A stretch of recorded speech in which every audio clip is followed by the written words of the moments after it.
아침 말씀. 오늘 본문 말씀은 사무엘하 14장 25절에서 33절입니다.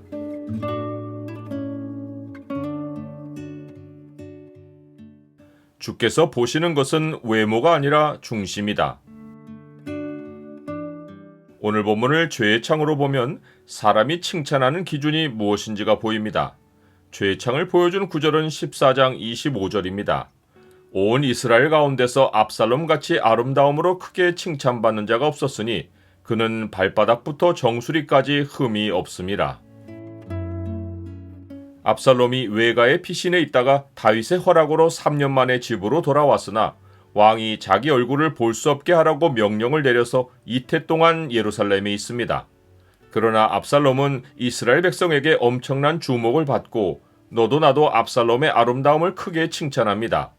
압살롬은 그 누구와도 비교할 수 없을 만큼 외모가 출중하여 발바닥부터 정수리까지 흠이 없는 자입니다. 특히 그를 주목하게 한 것은 그의 머리털입니다. 그는 수치 풍성한 머리털을 길게 늘어뜨리고 다니며 1년에 한 번씩 깎았는데 그 무게가 왕의 저울로 200세겔, 곧 대략 2.5kg에 달합니다.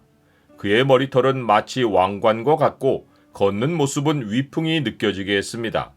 그러나 외모가 출중한 것이 한편으로는 사람들의 이목을 끌지만 다른 한편으로는 사람을 교만하게 만드는 원인입니다. 일찍이 압살롬과 같이 외모로 사람들의 이목을 끌었던 인물이 사울입니다. 사울은 이스라엘 자손 중에 더 준수한 자가 없을 만큼 키가 모든 백성보다 어깨 위만큼 더 컸습니다. 그러나 사람들이 사람을 보는 기준과 하나님이 사람을 보는 기준은 전혀 다릅니다. 사무엘이 사울을 대신할 왕을 찾아 나설 때 그는 이새의 첫 아들을 보고 여호와의 기름 부으실 자가 과연 주님 앞에 있도다 라고 하며 마음으로 감탄했습니다. 그도 1차로는 사람의 기준으로 그를 보고 외모에 이끌린 것입니다. 그때 여호와 하나님은 사무엘에게 그의 용모와 키를 보지 말라. 내가 이미 그를 버렸노라. 내가 보는 것은 사람과 같지 아니하니 사람은 외모를 보거니와 나 여호와는 중심을 보느니라 라고 하셨습니다.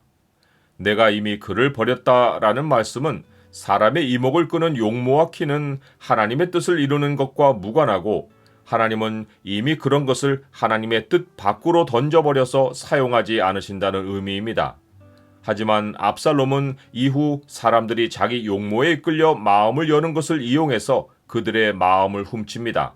결국은 노새를 타고 도망치다가 그토록 자랑스럽게 여긴 머리털이 상수리 나무에 걸려 내려오지 못하고 요압이 창 셋으로 그의 심장을 찔러 죽임을 당합니다. 이러한 압살롬에게는 아들 셋과 딸 하나가 있습니다. 압살롬이 죽을 때 그의 이름을 전할 아들이 없었던 것은 그가 낳은 세 아들이 어려서 죽었기 때문입니다. 그의 딸은 얼굴이 아름다웠는데 압살롬이 자기 딸 이름을 여동생의 이름과 똑같은 다말로 지은 것은 분명 암논에 대한 원한이 사무쳐 딸 이름을 부를 때마다 기억하려 했기 때문입니다. 결국에 그는 마음에 항상 품고 살던 원한을 실행에 옮겨 암논을 칼로 죽였습니다. 하지만 그 자신도 창에 찔려 죽은 것은 사람이 행한 대로 갚으시는 하나님의 공의가 역사한 것입니다. 이러한 공의는 땅에서 역사하지 않는다고 무효화되지 않고 마지막 날 인자가 오실 때 반드시 시행됩니다. 인자가 아버지의 영광으로 그 천사들과 함께 오리니 그때 각 사람이 행한 대로 갚으리라. 나는 선으로 악을 이기라고 하신 하나님의 말씀을 잘 따르고 있습니까? 압살롬은 2해 동안 왕의 얼굴을 보지 못하자 요압을 왕께 보내어 왕을 아련하는 일을 주선하게 만들려 합니다. 그러나 요압은 간계한 자인지라 압살롬을 예루살렘에 오게 하는 일을 주도해 놓고는 손을 놓고 있습니다. 그는 다윗 왕이 압살롬으로 자기 얼굴을 보지 못하게 하라고 명령을 내리자 현재 자신의 지위를 보존하려고 아무 조치도 취하지 않은 것입니다. 압살롬은 악을 악으로 갚는 자여서 종들을 보내어 요압의 보리밭에 불을 질러 해를 입히고 요압이 오기를 기다립니다. 요압은 절대로 자기 것을 잃지 않는 자이기에 당장에 압살롬을 찾아와서 따집니다. 압살롬은 왕의 얼굴을 볼 수 있게 하라고 명령하며 요압은 압살롬이 차기 후계자인 것을 계산하고 만남을 주선합니다. 그러나 다윗 왕과 압살롬의 만남은 5년 만에 이루어졌지만 둘 사이에는 가벼운 입맞춤의 인사만 있을 뿐 아무 대화가 오가지 않습니다. 아마도 다윗 왕은 상황을 더 지켜보며 일을 신중하게 진행하려 했을 것입니다. 하지만 아버지의 냉대가 압살롬에게는 반역을 결심하게 했을 것이 분명합니다. 다윗이 죄를 지은 후 모든 일에서 조심스러워진 것과는 대조적으로 외모와 상황의 흐름에 즉각적으로 반응하는 압살롬의 모습이 나중에 행함대로 받는 보응을 차이나게 만드는 원인입니다.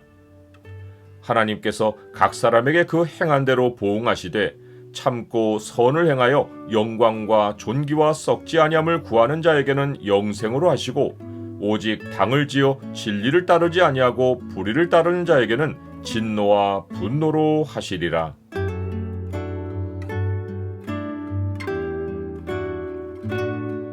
주님, 주는 사람의 외모를 보시지 않고 중심을 보시오니 겉을 꾸미지 않고 주 앞에서 바른 중심을 갖고 살기를 힘쓰게 하옵소서.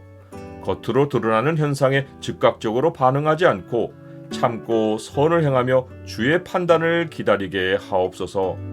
예수 그리스도의 이름으로 기도드립니다. 아멘.